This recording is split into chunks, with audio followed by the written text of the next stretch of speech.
Well, we just saw Jupiter Ascending, and on this show, I take my friends, we go see a movie, we review it in the car, and then we have a discussion. The review part is spoiler-free, so if you're on the fence and trying to decide if this is a movie for you, you can watch that first part, get a recommendation, and not be spoiled.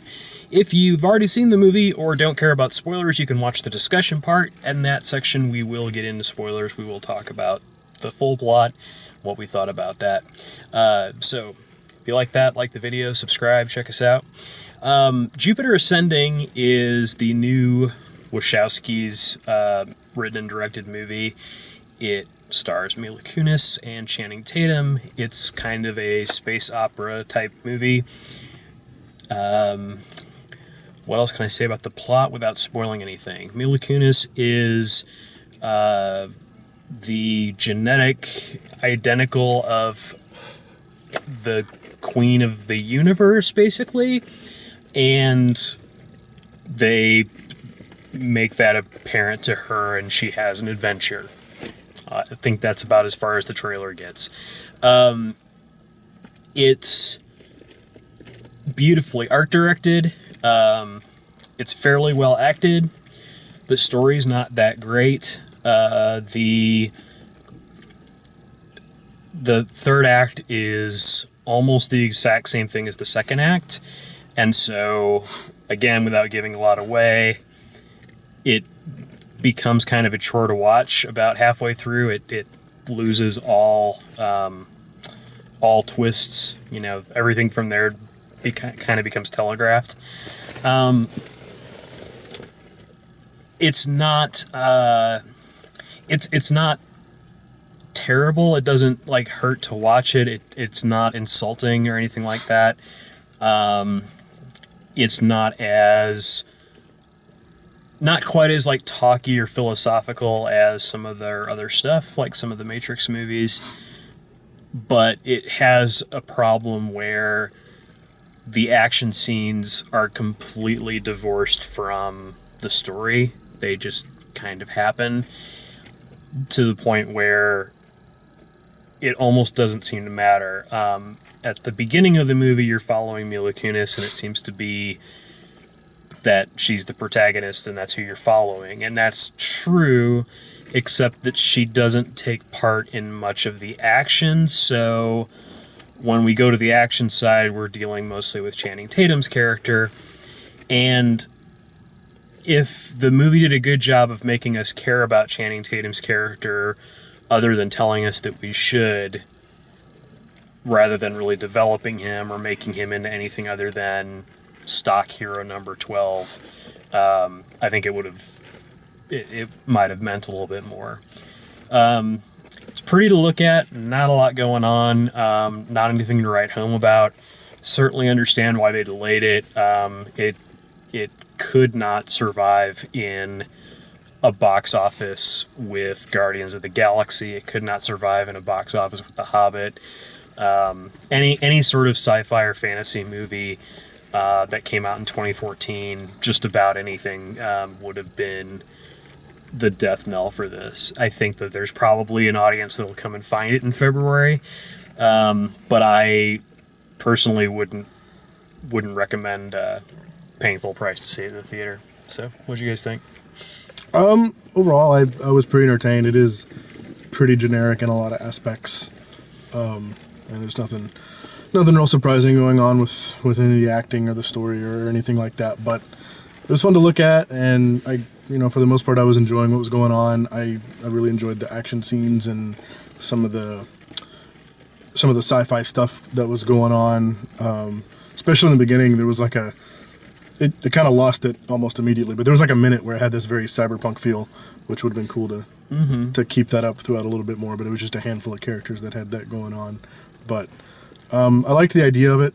Like I said, there was some fun concepts with kind of the big story, and then some of the little things, just some of the, I'm a sucker for crazy out there sci-fi technologies, so all the weird little gadgets and gizmos that were going on, and it was all, I don't know, it was entertaining. It was almost, like, I almost feel like it's almost on par with just a summer popcorn action flick, almost. Like, it has a chunk of that feel where it's just kind of eye candy. Maybe if it You know, if some aspects of the movies were just a little bit better, I can then see it could that. definitely be it could have been a summer popcorn flick. It just was not quite to that level, but Yeah. but approaching it for sure. Just to jump in for a second, there were a couple of times where I thought like they could have done this movie completely without sci-fi and told the same story. Like Sure. they could have done this as like, you know, it's they're against it's Yeah. two countries or Well, it was almost like towards the end, I was like, this is almost like a Disney princess, yes, very much. white knight save the day in space, because it was just like, I mean, It's like a modern day live action Disney movie. yeah, Like, and they just damseled the hell out of Mila Kunis's character. She was just kind of along for the ride for the most part. which was really that was like part of what really bothered me about it. Mm-hmm. Not that she wasn't like empowered, but that she was like she wasn't in the scenes. Yeah. It's silly. Anyway, But overall, it wasn't like I didn't hate it. It's not something I'm gonna run out and buy immediately. But you know, Yeah. it was a fun couple of hours. So that's Cool. kind of what I got to say. so who would you recommend it to? You know, I feel like anybody that can have a lot of fun just watching a mindless, you know, if you're big into mindless popcorn action Eye movies, candy. then yeah, you could probably have some fun watching it. I don't know that it's worth IMAX or a full ticket price either, but Yeah, not bad. I'll give it a C. how we don't grade things on this show. I enjoyed it. It was mindless fun, like Jeremiah said. Not a good story at all. The Wachowskis' writing's terrible. This is probably the last time they're going to get a huge budget, because this would be like, what, 3 or 4 failures in a row. They do eye candy. That's it. That's all they can do. And that's exactly what this movie was, start to finish. I really liked at the beginning, they had that cyberpunk feel, and I was like, oh man, this could be good. And then they were like, oh, let's CGI this. And then it just went to pot again. But it is very pretty, and some of the action scenes are pretty fun to watch. I would not recommend going to see it in theaters. I would only really recommend it if you're going to go 3D, because I think that could possibly be cool. But We did not outside see of it in 3D Yeah. or IMAX. outside of that, Redbox it. Definitely worth a watch. It's Okay. fun. Well, that's the recommendation portion. If that sounds like a movie you want to see, don't let us spoil it. Go out and check it out. We're going to get into discussion here, and that's where we can talk about anything. Anything goes. Yeah, the first act of the movie is definitely the strongest. And, I mean, as bad as the story is, this is probably the best written Wachowski's movie. I think it, like, at the time, The Matrix was really cool and had all this philosophy and sort of Eastern Western philosophy thing going, but in retrospect, it's not written very well. This movie is it's not good, but it's not terrible. You know what I mean? Like the actual script isn't bad. The story lets things down, and the idea that the movie would get cooler if they took it out of Earth is, I think, where the movie really falls apart. Because all the stuff that you guys were talking about that you liked, that early cyberpunk sort of thing, all the scenes that take place on Earth where the aliens are, like, fighting and then, like, erasing people, they're, like, doing the flashy thing for Men in Black or whatever and fixing all the damage that they do. That part was all interesting, and then they just completely abandon it and go into this world that's completely ungrounded, or multiple worlds that are completely ungrounded in any sort of reality we understand, and that disconnects us as an audience from what we're looking at. It's like, well, nothing that I'm looking at really exists. You know, they're not doing science fiction anymore, they're doing fantasy, they're doing, you know, they might as well be in, unicorn land and hanging out with My Little Pony. It's not that this has no basis in reality, basis in any kind of fact. And there's also the whole thing about there were a couple of times that the movie just sort of gives up on explaining things to you, or to be like, yeah, genetics are sort of important to your people right now, but you barely understand it and what it's capable of and what we can do with it. Except later in the movie, you figure out that, oh, they just harvest humans for regeneration, for like an endless fountain of youth. It's kind of like using people as a power source. Like in that one movie, I forget what it's called. Oh, The Matrix. Yeah. Soylent Green is people. Soylent Green is Yeah. Generic Soylent Green is just called people. just people. Great value people. It was some like just Best choice people. I would eat that. something I just remembered. It is like the smallest detail, and I don't know if it's what they meant to do, if they were just trying to be funny, but in the very beginning, there's that fight in the alley between Channing Tatum's character and those three cyberpunk people. His gun made barking sounds. Did anybody else notice that? And like I don't know if they were doing it to be funny because like he's this part wolf guy, but in my mind they're doing it because it's a big city, nobody pays attention to dogs barking. So like That's in my mind it interesting. was like a weird camouflage. I don't know if that's what they were going for, but I thought it was a fun. So I don't know if they were trying to be funny and cute because he's this weird half wolf, genetically enabled guy or Yeah. whatever, or if it was just legit like, oh well, if aliens are having gunfights in the alleys, how are they not getting caught? Well, obviously they mask their gun sounds with dogs Yes, I barking didn't and cats notice hissing. that. Yeah, like at the time I was like, is that nope? It's definitely barking. And I could see where I thought that Like- was a fun detail. I could see where this movie might have started out as like a framework for a trilogy, a framework for a larger movie, a larger I did enjoy series. the setup a lot more than the rest. Yeah. And that's kind of the thing that they do, right? Like The Matrix is a great setup, and the other two movies let it down. And with this, it was like they really thought out how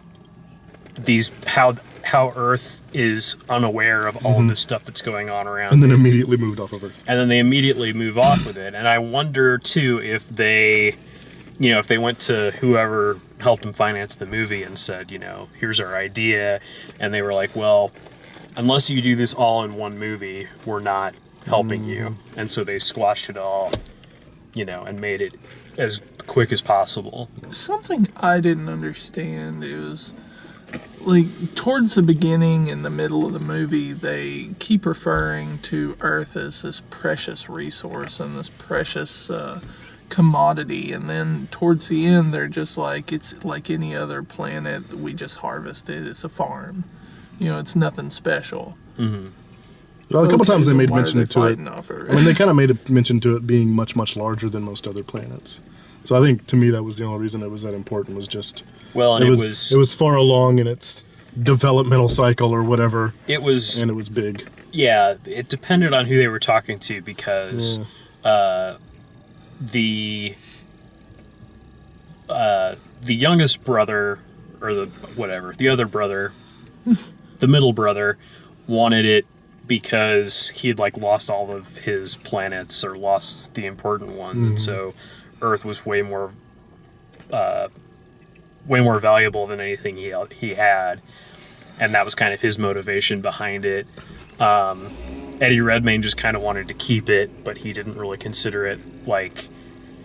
I think it wasn't that he was losing Earth specifically; it was that he was losing everything something, yeah. that was his, because his mother outranked him, or Whatever. however that genetic thing works. I don't know. It was all pretty weak writing, so. Yeah, I'm sure there's like a huge hole in there somewhere that, because basically the idea of marrying the proper heir and then killing the proper heir, like that makes sense to me more than Eddie Redmayne's plan, which is just Force her to abdicate. force her to abdicate and give up and be super aggressive about it, because like that leads to her doing what she does, which is, well, I just refuse to abdicate. What kills me? Then it's like, well, then just kill her. and then you inherit it again. Or you just wait for her to come back and ask her the next time if she comes back. What kills me is I don't. Gosh, I'm trying to think of how to ask this. Jupiter's a big ball of gas, and so is this movie. Okay, yeah. Like, they had this. They had Mila Kunis come back and film more scenes. What did she film? Because she's not in the movie more than like 20 minutes Oh, altogether. they had her film more scenes by herself? Like, Or- I remember when they pushed it back, they had her and Channing Tatum come back and shoot some more. I will scenes. tell you where I think those are. So there is a huge gaping hole in the movie if you leave out one conversational exchange that they have right before they leave the planet and like just make it through the portal. Mm-hmm. She says, "What about my family?" And he says, "They're fine." If you leave that out, the family is just there at the end of the movie, and there's no other explanation for how that happens. They never show them saving the family. They show all this explosion stuff They happening. show him saving one. Yeah, But show like 'em say they're one. all fine. Yeah. They're all back, and they've all been, Yeah. flashy thinged, or whatever it's called. The Men in Black technology. Blanked. Blanked. That's what they called it. Yeah. fair enough. Let's Like blank. that was one that stuck out to me. That's like that was a reshoot because they showed this to an audience, and the audience was like, Why's the family? "What? How'd they do that? Why'd you forget to show us that?" And so that line felt super like inserted. Mm-hmm. Like, crap, we need something to go in there to Vaguely tight. explain that. Oh, and Sean Bean survived. Big spoiler. I I was rooting for him. I just wanted him to survive. yeah. Didn't he have a conversation with somebody about like how to survive, or "I thought you were dead" or something like that? There was some line he said that was like, "I thought you were dead." Oh yeah, there was. I forget what the response was. Yeah. Oh man, I wish I could, because I wonder if Yeah. that was a fun little meta joke. Who knows? I just kept thinking, not the bees, No. when he showed up Bees. for Wicker Man. Not the bees. Bees. My eyes. They forgot to CG them into my eyes. All right. Well, that is Jupiter Ascending. Thanks for watching the review. If you like the way we do these, please like the video, subscribe, share it with your friends. Check out all the written and video reviews at dalemaxfield.com. And thanks for watching.